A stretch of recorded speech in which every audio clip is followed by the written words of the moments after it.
அவ்வளவுதானே டாடி. ம். வேற ஏதாவதுன்னா நான் சொல்லி அனுப்புறேன். ஆ. சரிடா தங்கம், கிளம்பு. நீ இதே நினைச்சிட்டு இருக்காத என்ன? ம். விக்கி, பிள்ளைகளை சாப்பிட வச்சு வீட்டில் கொண்டு போய் விடு. ம். Okay daddy. ரெக்கார்டிங் எல்லாம் சிஸ்டம்லாம் ஏற்றிருக்கேன் டாடி, செக் பண்ணிக்கோங்க. ம். சரி, கிளம்புங்க. எங்கடி கிளம்புற? இருடி. ரமேஷ், யாருங்க? அந்த ஆகாவளியை பெத்ததே அதான் அந்த ஊதா மண்டை. ஓ, பாத்தியா விக்கி, எங்கள் பாட்டியை அத்தை வீட்டில் இறக்கி விட்டுட்டு வந்து கேஸ் தான் ஃபைல் பண்ணி முடிச்சிருக்கோம். அதுக்குள்ளே பின்னாடியே வந்தாச்சு. என்ன கேஸை வாபஸ் வாங்க சொல்லவா? ம். வாங்காமல் விட மாட்டாங்கன்னு நினைக்கேன். அப்போ நம்ம என்ன வேலை பொழப்பு இல்லாமல் இங்கே வேலை பார்த்துட்டு இருக்கிறோமா? பொறு ராகினி எவ்வளோ ஸ்ட்ராங்காக இருக்கான்னு பார்ப்போம். இல்லைனாலும் இந்த ட்ரிப்பெல்லாம் நான் விடுற மாதிரி இல்லை. ஏண்டி எங்கடி கிளம்பிட்ட? மைசூர் பெங்களூர்னு சுத்தி பார்க்கலான்னு கிளம்பிட்டேன். இவ கேட்டுக்க அது ஒன்று தான் குறைச்சல. நீ அடி செலவு பண்ண போறேன், என் அண்ணன் தானே பண்ண போறான். உன்ட சோழி என்னவோ அதை பார்த்துட்டு போ. திமிரு குறைதா? தேவைன்னா மரியாதை கொடுத்து மரியாதை வாங்கிக்கோ. நீ மரியாதை இல்லாம வாடி பொடின்னு பேசினேன், ஆனால் தான் நானும் பேசுறேன். ஆமாண்டி, எனக்கு குறையாதடி. என்னடி இப்போ உனக்கு? மா நீ கொஞ்சம் சும்மா இருமா. ஏடி நாங்கள் உனக்கு என்னடி பாவம் பண்ணோம்? என் பையனை பிடிச்சி இப்படி ஜெயிலில் போட்ட. என்னமோ பெரிய நல்லவ மாதிரி வந்து பேசுற. எங்க அப்பா அம்மா அண்ணனே எல்லாத்தோட லைஃபையும் அழிச்சு அவங்க சம்பாத்தியத்தெல்லாம் உட்காந்து திங்கிறதே நீதான். மானங்கட்டவன். கொஞ்சம் கூட வெக்கமான சூடு சொன்ன எதுவுமே இல்லை உனக்கு. ஒரு துளி கூட உன்னோட உழைப்பு இல்லாம ஓசிலேயே உட்காந்து திங்க. எங்க உன்னோட அருமை புருஷன் குடிக்காரன். அதெல்லாம் இப்போ உனக்கு எதுக்கு? கேஸை வாபஸ் வாங்கி பையனை வெளியே விட முடியுமா? முடியாதா? முடியாது.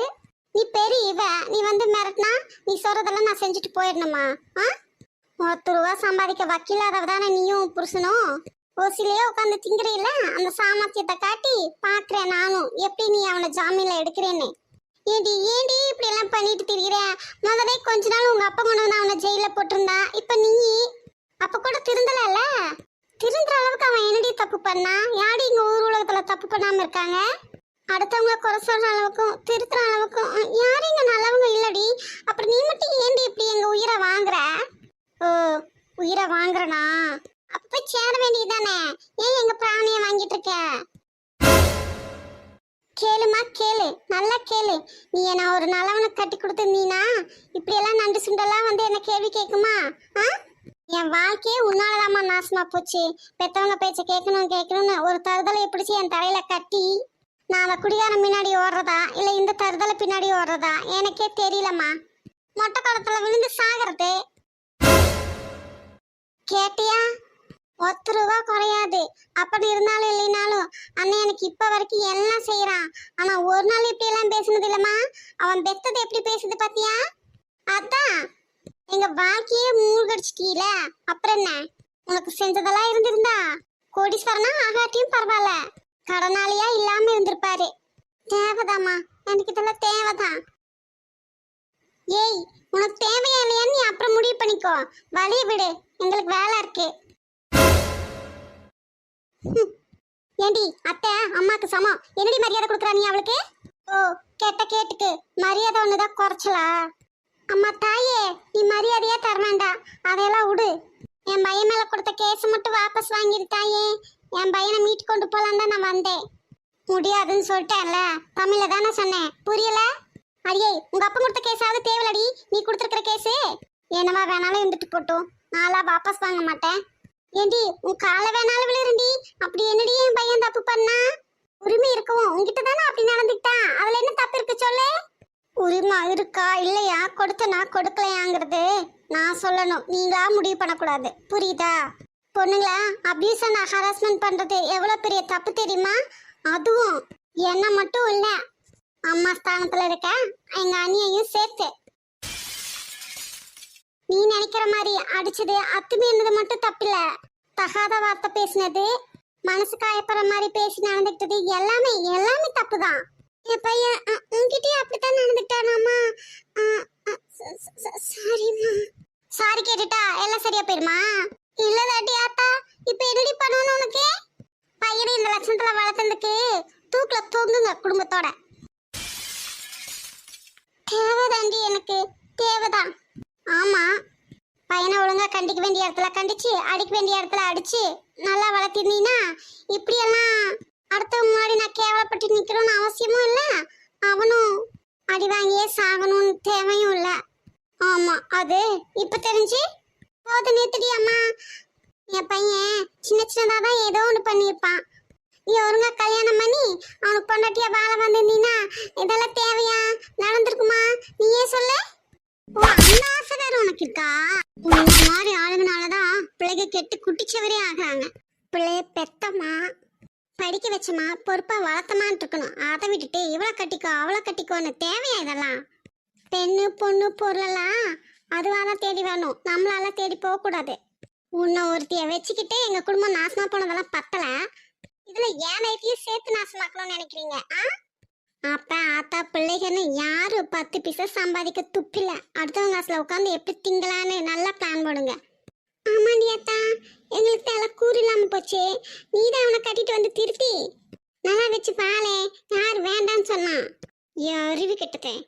நான் தான் அவனை கட்டிக்க மாட்டேன், எனக்கு பிடிக்கலன்னு சொல்றேன்ல. திரும்ப திரும்ப அரைச்சமாவே அரைச்சிட்டு இருக்க. அப்படி என்னதான் அவங்ககிட்ட குறைய கண்ட? அப்பா எல்லாமே குறையாதான் இருக்கு. அவன் ஒரு ஃபெயிலியர் ப்ராடக்ட். அவங்களோட மண்டை உடைக்கிறதுக்கெல்லாம் என்னால முடியாது.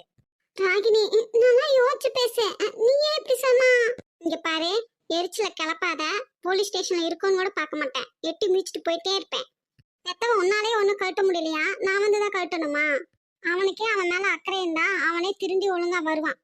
தேவையில்லாம என்ன கட்டி வைக்கிறேன், அவங்கள கட்டி வைக்கிறேன், இவங்கள கட்டி வைக்கிறேன்னு அவன் லைஃபை உட்காந்து நாசம் பண்ணாதீங்க. இங்க யாரையும் திருத்தற்காக எல்லாம் வரல. அப்புறம் லவ்ங்கிறது அது ஒரு ஃபீலிங், அதுவா வரணும். வானாலாம் வராது. உன் பையனுக்கும் என் மேல லவ்வெல்லாம் எதுவும் கிடையாது. எரிச்சல் ஆத்திரம் அதுதான் இருக்கு. உண்மையான லவ்வெல்லாம் இருந்திருந்தா அவன் எப்பவோ எனக்காக மாறி இருப்பான். அப்படியெல்லாம் சொல்லாதடி ஆத்தா. நான் உன்னையும் உங்க அண்ணனையும் தவிர வேற யார் தலையிலையும் மிளகா அரைச்சு உன் பிள்ளையும் பையனையும் கட்ட முடியாது, அதானே? ஏன்னா குடும்பத்துல யாரோ ஒருத்தராவது வேலைக்கு போகணும், யாருமே போறதில்ல. கடுகளவு பொருள்ல இருந்து மலையளவு பொருள் வரைக்கும் எல்லாத்துக்கும் அடுத்தவங்களை டிபெண்ட் பண்ணி இருக்கிறது. குடும்பத்துல அப்பா அத்தா 2 பேத்துல யாரோ ஒருத்தராவது பொறுப்பா இருக்கணும். 2 பேருமே இல்லைன்னா பிள்ளைங்க குட்டிச்சவராதான் போகணும். இதுல இந்த குட்டிச்சவர்களுக்கு நாங்க வேற வந்து வாக்கப்பட்டுட்டு அணுவணுவாசாக எங்கனால ஆகாது அத்தா? இல்ல தெரியாம தான் கேக்குறேன். ஒரு பேச்சுக்கு நான் உன் பையனை கட்டிக்கிறேனே வச்சுக்குவோம். பேச்சுக்கு தான் உன் பையன் எனக்காக என்ன கிழிப்பான் அதை சொல்லு. காலையில கோலம் போடணும், டீ போடணும், சமைக்கணும், அதுக்கு தேவையான எல்லா பொருளும் வேணும். அதுக்கப்புறம் நான் காலேஜ் கிளம்பணும், எனக்கு காலேஜ் ஃபீஸ் கட்டணும், வேணுங்கிற துணிமணி, புக்ஸு, ஸ்டேஷனரிஸ் எல்லாமே வாங்கணும். காலேஜ்க்கு போயிட்டு வர செலவு, அங்க ஃபங்க்ஷன் அது இதுன்னு வந்து அதுக்காகிற செலவு, எக்ஸாம் ஃபீஸ் கட்டணும், எக்ஸாமுக்கு என்ன படிக்க வைக்கணும், அப்புறம் நைட்டு எல்லாத்துக்கும் சாப்பிட எல்லாத்துக்கும் சமைக்கணும், அதுக்கான பொருள் எல்லாம் வேணும். இதெல்லாம் இல்லாம தண்ணி பில்லு, கரண்ட் பில்லு, நல்லது கெட்டதுக்கு போய் வர்றதுன்னு 1000 செலவு இருக்கு. இதுல எல்லாம் எதுவும் பையன் செய்ய போறான்? சரி அதெல்லாம் விடுங்க, இதெல்லாம் கல்யாணத்துக்கு அப்புறம் ஒரு நாளைக்கு தேவையானது. முதல்ல கல்யாணத்துக்கு வருவோமா? முதல்ல 4 பேர்த்த போய் கூப்பிடணும். எந்த 4 பேர்த்த போய் கூப்பிடுவீங்க நீங்க? வரவங்களுக்கு சாப்பாடு போடணும், ட்ரெஸ் எல்லாம் எடுக்காட்டியும் விடு, ஒரு மஞ்சத்தாலையாவது வாங்கணும். கண்டிப்பா கல்யாணத்தை ரிஜிஸ்டர் பண்ணணும். இதுல எல்லாம் எதை பண்ண உங்க பையன் ரெடியா இருக்கான்? ஒத்த ரூபாய்க்கு முதல்ல வழி இருக்கா? ஒரு குண்டுமணி தங்கம் இல்லைனாலும் பரவாயில்ல, குக்கருக்கு கூரையாவது இருக்கா? இது எல்லாமே நீ யார் தெரியுமா பண்ணணும்? என் அண்ணனும் என் அப்பாவும் பண்ணணும். உங்க பையன் ஒரே ஒரு வேலை பண்ணுவான், அந்த மஞ்ச கயிறை கட்டுவான், அவ்வளவுதான். அதுக்கோசரம் என்னோட வாழ்க்கையை அடமானம் வச்சுட்டு உட்காந்துருக்க முடியாது. அதனால ஆசைப்படுறதுக்கு ஒரு அளவு இருக்கு. அப்படி ரொம்ப ஆசைப்படுறீங்கன்னா அதுக்கேற்ற மாதிரி நீங்களும் மாறணும். எல்லாமே மாறும் ராகினி. கல்யாணம் ஒரு குழந்தை பிறந்துட்டா மாறிடுவான். ஏய் சொல்றதெல்லாம் வேலைங்கள? அதை தவிர வேற என்ன வேலை? எல்லாத்து மண்டையிலும் அது ஒண்ணுதான் ஓடிட்டு இருக்குது இல்ல? கல்யாணம் ஆனா உடனே குழந்தை பெற்றுக்கணும். அப்புறம் 8 மிதிச்சுன்னு வச்சுக்கோ. எனக்குன்னு சில கடமையெல்லாம் இருக்கு. உன்ன மாதிரி ஓசி சொட்டிக்கிட்டே வீட்டெல்லாம் உட்காந்துருக்க முடியாது. என்னை பெத்து வளர்த்தா என் அப்பா அம்மாக்கு நான் ஏதாவது செய்யணும், என்னை படிக்க வைக்கிற என் அண்ணனுக்கு நான் ஏதாவது செய்யணும். இதெல்லாம் இல்லாம ஒரு டிகிரி வாங்குறதுக்கு ஸ்கூல் படிப்போட காலேஜ் படிப்பும் சேர்த்து 15 வருஷம் தொலைச்சிட்டு உட்காந்துருக்கேனா?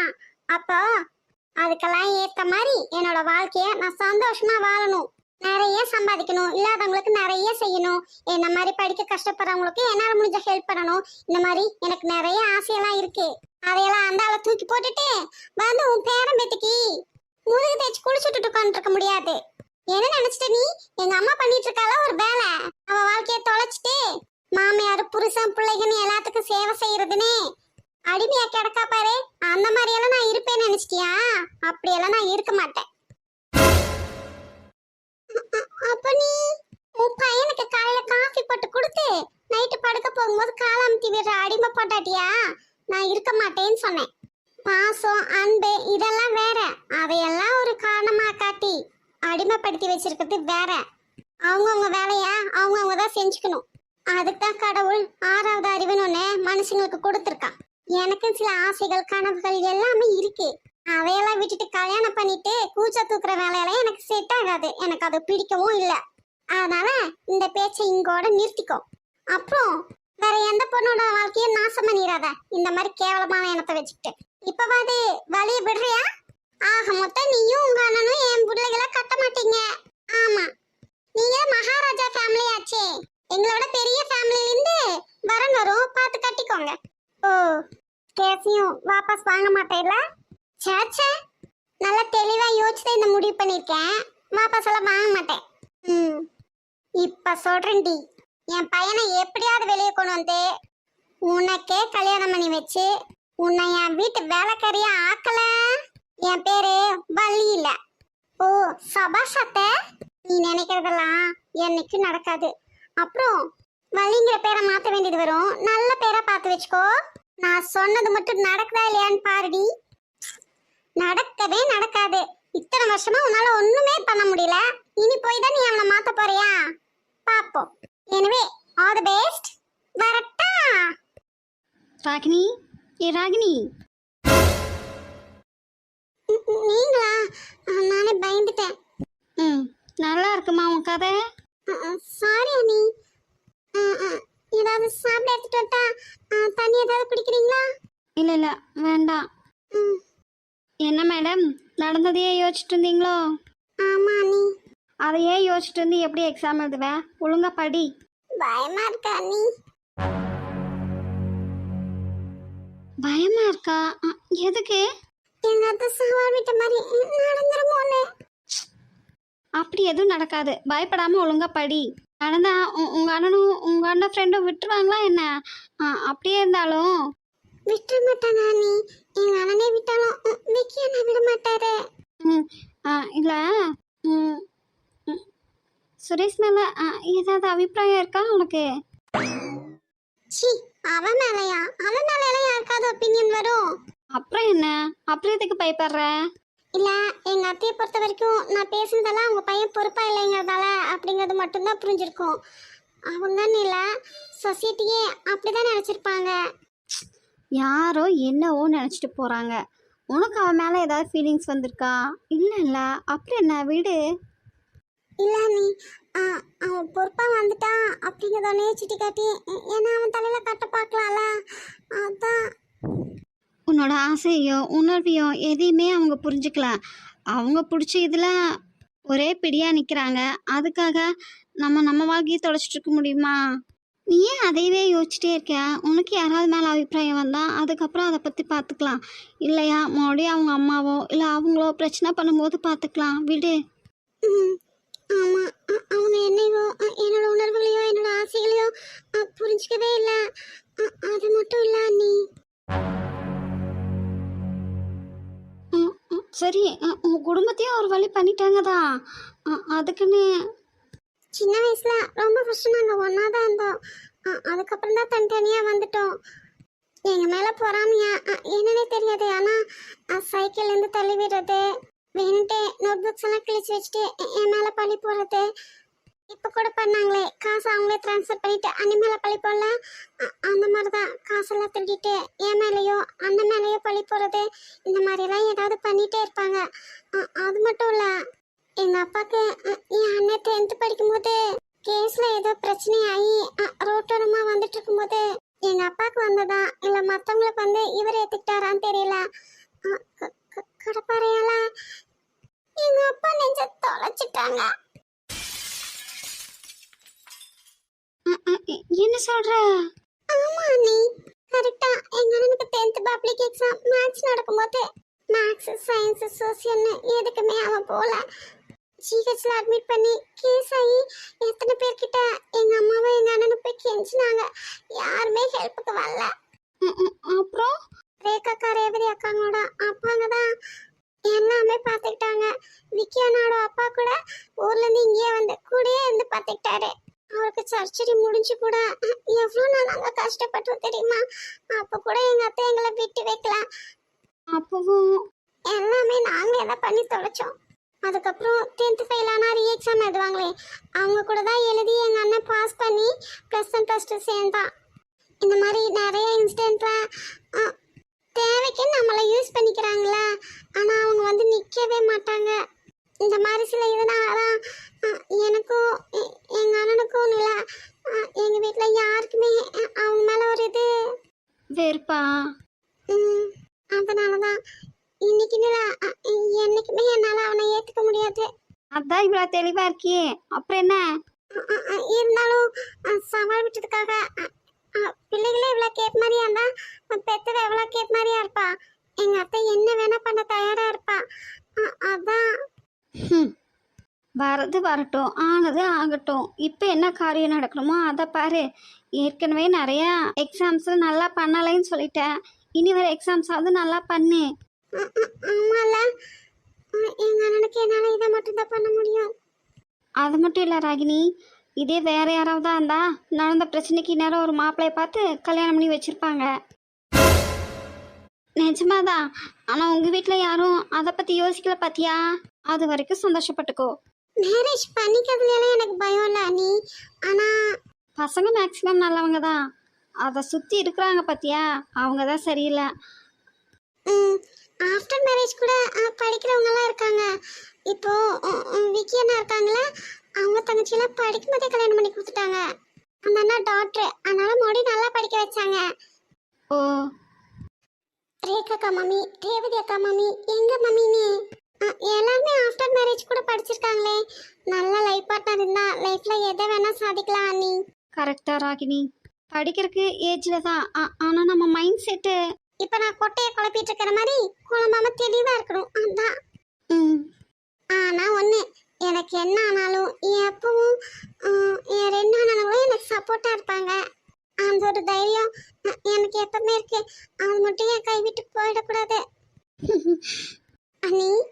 உனக்குன்னு ஒருத்தங்க வருவாங்க இல்லையா, அவங்கள பொறுத்து இருக்கு அதெல்லாம். சரி ராகினி, அதெல்லாம் நடக்கிறப்ப பார்த்துக்கலாம். ரொம்ப யோசிக்காத, இப்போதைக்கு படி. ராகினி சொன்னதெல்லாம் சரிதான். நமக்கு தான் பெற்றதுங்களும் சரியில்லை, கட்டினதும் சரியில்லை, பெற்றுக்கவும் வழியில்லை. இதெல்லாம் ஒரு வாழ்க்கைன்னு நானும் வாழ்ந்துட்டுருக்கேன். அண்ணன் தம்பின்னு யாராவது இருந்தா கூட ஏதோ என் வாழ்க்கைக்கு ஒரு விடை கிடைச்சிருக்கும். அதுவும் இல்லை. எதுவுமே இல்லாத அனாதையா, யாருக்குமே பிரயோஜனம் இல்லாமல் அன்லக்கியா, துஷ்டசாலியா என்னை ஏன் தான் இப்படி கஷ்டப்படுத்துறியோ? மென்டலி ஃபிசிக்கலி ஸ்டேபிளாக இருந்தால் கூட பரவாயில்ல, அதுவும் இல்லை. வெறும் படிப்பை மட்டும் வச்சுக்கிட்டு இப்போ வேலையும் இல்லாத எல்லாமே நல்லா இருக்கா. இவங்க குடும்பத்துக்குள்ளே பாரமாக வந்து உட்காந்துருக்கேன். யமதர்மா யார் யாரையோ கூப்பிட்டுக்கிறான், என்னைய கூப்பிட்டு தொலைஞ்சா எவ்வளவோ நிம்மதியாக இருக்கும். இனியும் இங்கேருந்து நான் என்ன சாதிச்சு கிழிக்க போகிறேன்? இல்லை என்னை வச்சு இனி என்ன நாடகம்லாம் நடத்தணுமோ, இதுக்காக ஆண்டவன் கணக்கு தீக்காமல் வச்சுருக்கானோ தெரியலையே. எப்படியாவது நம்ம யாருக்கும் பாரம் இல்லாமல் உருண்டோ பிறண்டோ ஒரு வேலைக்கு போய் என்னால் வீட்டை விட்டு வெளியே வந்த சந்தியாவுக்கு மட்டும் நல்ல வாழ்க்கையை அமைச்சு கொடுத்துடணும். அதுக்காகவாவது கடவுளே எனக்கு தயவு செஞ்சு அருள் புரி.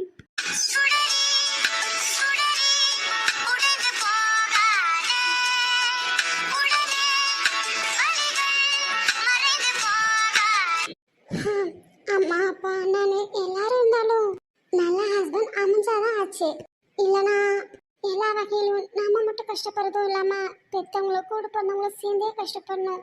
படிப்பு பக்கபலமா இருந்தா கூட இந்த சொசைட்டில ஒரு பொண்ணு வாழ்க்கையில முன்னேறது அவ்வளோ ஈஸி இல்லை. அதனால கிடைக்கிற வாய்ப்பெல்லாம் நல்லா யூஸ் பண்ணிக்கணும்.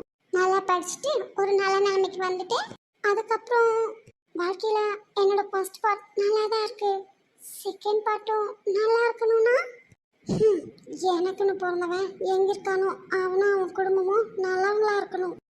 துளசி ஆண்டி, ஆண்டி, யார் நீங்க? என்ன வேணும்?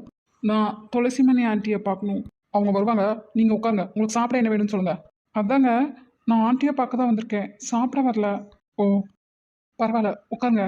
இல்ல, இருக்கட்டும். அப்போ அம்மாவை கூட்டிட்டு வரேன், இருங்க. ம், தேங்க்ஸ்.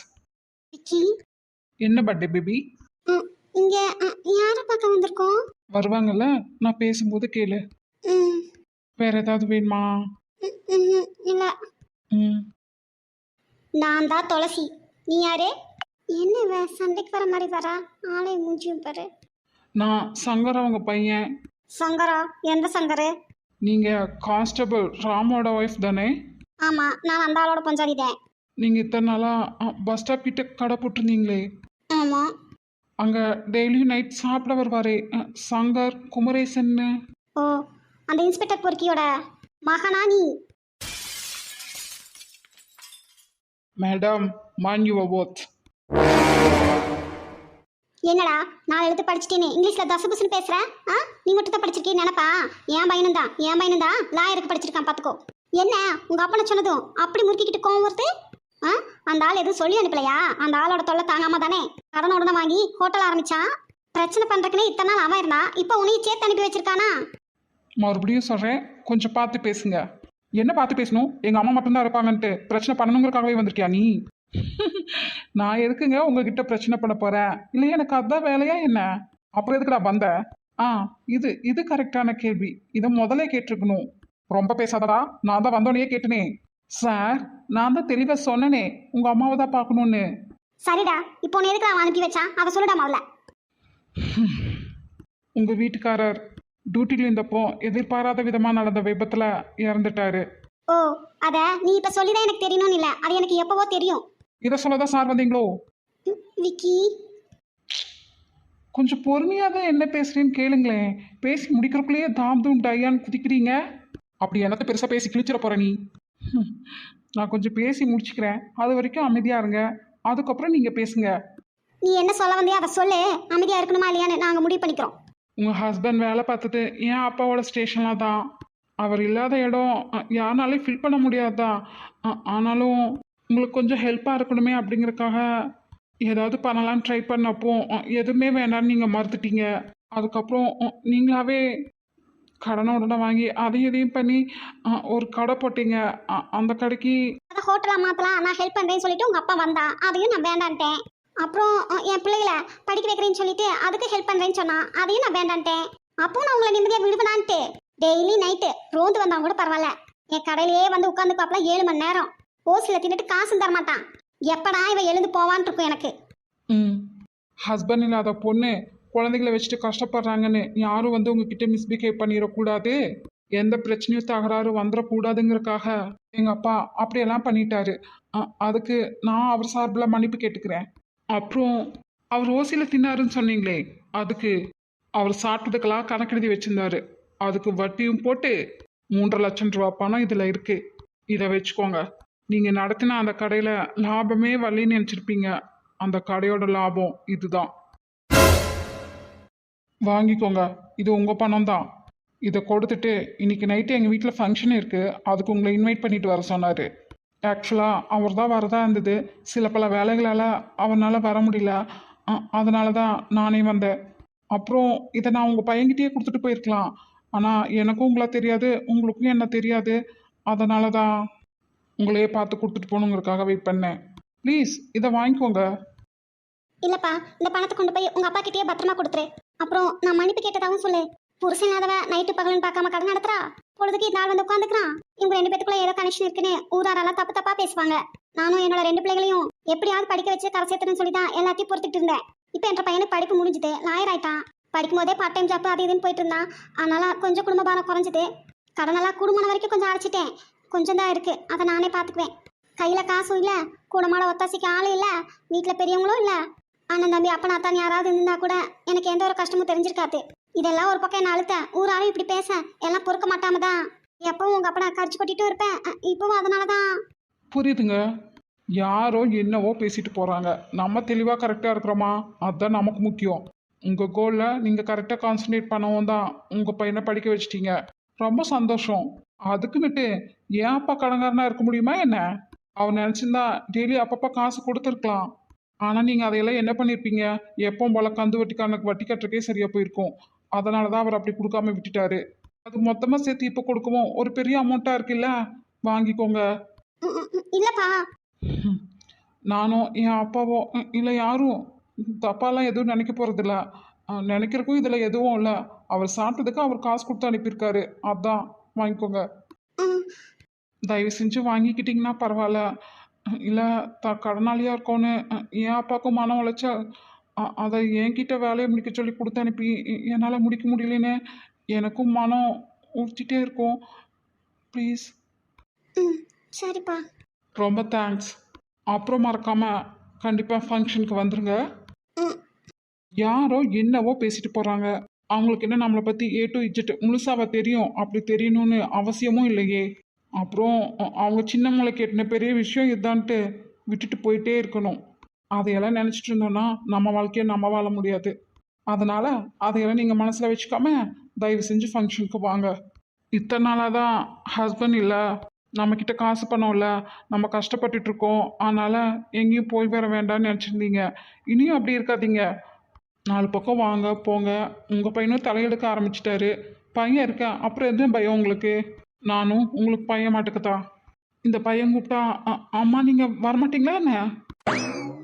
வருவீங்கன்னு நான் எதிர்பார்க்குறேன். அப்புறம் என் அப்பாவும் உங்ககிட்ட ஃபோனில் ஒரு வார்த்தை சொல்கிறேன்னு சொன்னார். சொல்லுவார் அவரும். கண்டிப்பாக வந்துடுங்க. சரி, நாங்கள் வரோம். போகலாமாமு? ம். ரெஸ்ட் ரூம் போயிட்டு தண்ணி குடிச்சிட்டு வரட்டா? நான் காரில் வெயிட் பண்ணுங்க, வந்துடுறேன். ம்.